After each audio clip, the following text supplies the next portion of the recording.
रेवेंसवुड में शरद ऋतु थी। एक छोटा सा शहर जो विशाल मकई के खेतों से घिरा हुआ था। फसल कटाई का समय नजदीक था और किसान सुबह से शाम तक काम कर रहे थे। लेकिन उस साल कुछ गड़बड़ था। जानवर खेतों से दूर रहते थे और कौवे, जो आमतौर पर फसलों को खा जाते थे, गायब हो गए थे। गांव वाले एक ऐसे बिजूके के बारे में फुसफुसा रहे थे जिसे उन्होंने पहले कभी नहीं देखा था।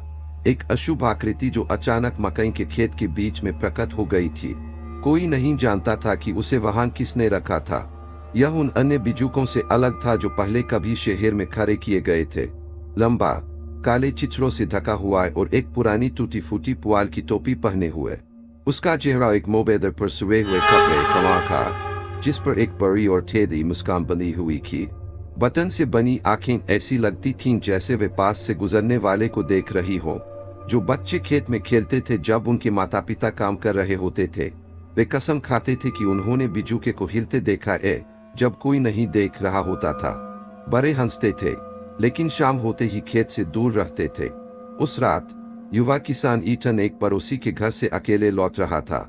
एक हाथ में पुराना तेल का दीपक लिए और पीठ पर एक हंसिया टांगे, उसने मकई के खेत से होकर रास्ता काटने का फैसला किया। चांद पूरा था, जो रास्ते को एक भूतिया रोशनी से जगमगा रहा था।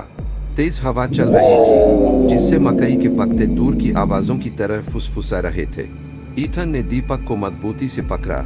उस खेत के उस हिस्से में जाने पर महसूस होने वाली बेचैनी को नजरअंदाज करने की कोशिश कर रहा था। उसे बिजूका मकई के खेत के बीचों बीच मिला, ठीक वैसे ही जैसे गांव वालों ने बताया था। पास से देखने पर वह और भी डरावना लग रहा था। काले चित्रे हवा में लहरा रहे थे और सिली हुई मुस्कान और भी चौड़ी हो गई जब दीपक की रोशनी उस पर पड़ी। ईथन को सिहरन महसूस हुई, लेकिन उसने इसे नजरअंदाज कर दिया। यह सिर्फ पुआल का देर है, उसने खुद को समझाने की कोशिश करते हुए फुसफुसाया। फसल बिल्कुल सही थी, जानवरों या कीटों का कोई निशान नहीं था। ऐसा लग रहा था जैसे कुछ या कोई उस जगह को हर जीवित चीज से बचा रहा हो। ईथन बिजूके के पास से गुजरा, लेकिन तभी उसे एक अजीब सी आवाज सुनाई दी, जैसे कुछ भारी जमीन पर गिरा हो। जब उसने पीछे मुड़कर देखा तो बिजूका जमीन पर गिरा हुआ था। वह झिझका, लेकिन जिज्ञासा ने उस पर हावी हो गई। उसने वापस जाकर जांच करने का इत्सला किया।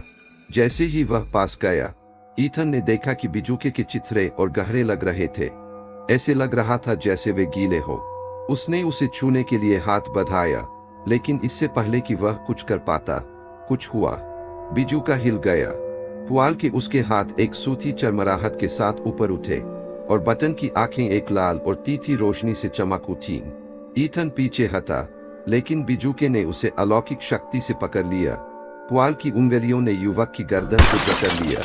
दीपक अभी भी हाथ में होने के कारण उसने बिजूके के फटे हुए शरीर पर फेंक दिया। तेल तेजी से फैल गया और आग ने उस आकृति को जलाना शुरू कर दिया।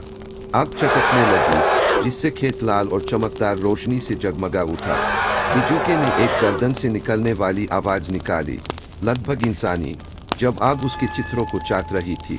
ईथन ने इस अवसर का फायदा उठाकर खुद को चुरा लिया, लेकिन बिजूका आग में झुलसने के बावजूद अभी भी खड़ा था। हताश होकर ईथन ने पीठ पर लटकी हंसिया उठाई और बिजूके के सीने पर जोरदार वार किया। ब्लेड उस प्राणी के शरीर में धंस गया, लेकिन वह नहीं गिरा। इसके बजाय बिजूका गुस्से से भर गया। उसने अपने सीने से हंसिया निकाली और एक तेज और सटीक गति से ईथन के कंधे पर वार किया। युवक दर्द से चिल्लाया, अपने शरीर से खून बहता हुआ महसूस कर रहा था। वार इतना तेज था कि वह जमीन पर गिर गया, तड़प रहा था। बिजूका अभी भी आंशिक रूप से जल रहा था। ईथन को उसके कपड़ों से पकड़कर मकई के खेत के अंदर खींच ले गया। जमीन खुदी हुई थी, जैसे किसी ने हाल ही में खोदा हो। वहां एक पुराना और सड़ा हुआ ताबूत खुला पड़ा था।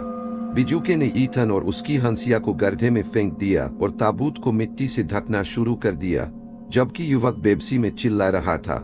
जब आखिरी कण मिट्टी ने ताबूत को ढक लिया, तो बिजूका मकई के खेत के बीच में अपनी जगह पर वापस चला गया, स्थिर, जैसे कुछ हुआ ही नहीं था।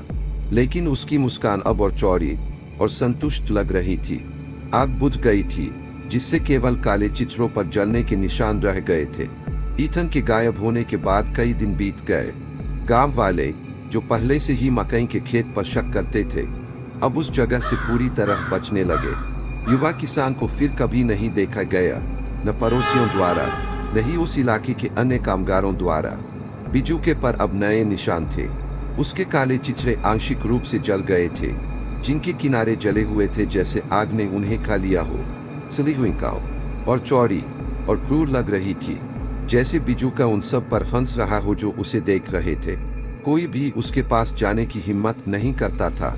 बच्चे जो पहले मकई के खेत के किनारे खेलते थे, अब माता पिता द्वारा दूर रखे जाते थे। किसान उस खेत के उस हिस्से से मकई काटने से बचते थे, उसे सड़ने के लिए छोड़ देते थे उस अशुभ आकृति की निगरानी में।